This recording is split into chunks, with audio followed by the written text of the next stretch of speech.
So first what I want to do is let's do a raglan first. Let's make this raglan sleeve and show you how it goes together. It's kind of an interesting little sleeve, and we'll see what happens. Okay, so the first thing we're going to do is take the bodice.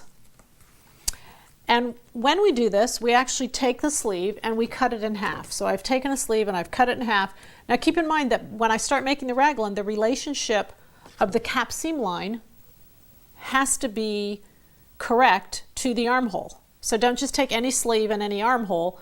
Make sure that those parts go together or else your raglan won't fit.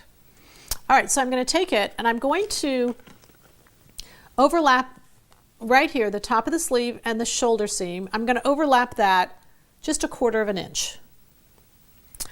Now, you can do this lots of different ways, but for a raglan, I'm going to overlap the base here, right there, until you can see that it creates like a little V at the base. And that little V that it creates is actually called an arm sky device.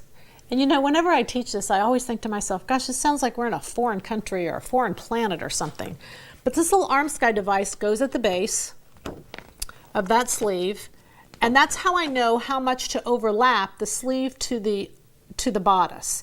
If I overlap too much, I'm going to lose mobility because you see I start to lose circumference. So don't overlap too much, just until that arm sky device can go into place. Arm sky device, you can Google it, you can find it in any pattern making book.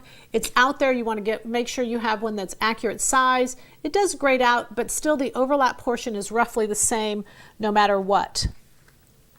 All right, when I do that, then I draw a line from the top of the arm sky device into the neckline. Now, most of the time that I'm going to draw that line is actually going to follow a French curve. But it is a decorative line. It's not a fit line. It really can be anything I want it to do, and you can see most of the time it'll go like that, and then it'll actually flip up like this when it gets to the end to follow that portion. But it ties into, whoops, that portion right there. It ties into the arm sky device. The arm sky device is pointed, so that's the bottom of the line. The line will continue up, and you can see this is going to go away. That's what's going to happen. All right, so watch what happens when I go to separate these pieces. It's important that you recognize that the arm sky device goes with both the top and the sleeve. So what that means is the new piece becomes like this. You can see there that the arm sky device is on this piece.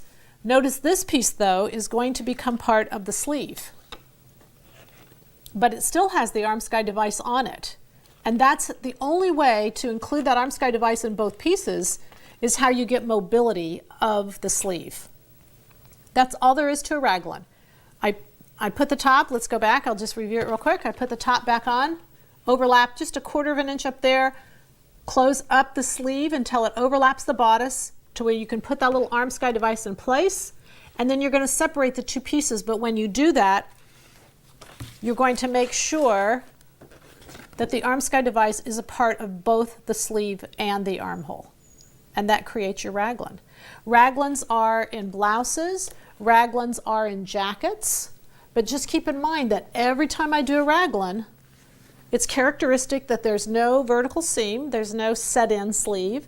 The seam is going to head up to the neckline, and you're always going to have that additional wrinkling. You can make it better, you can try to take the wrinkles out, but because there's not a seam present, you're always going to have that extra little bit of wrinkling there.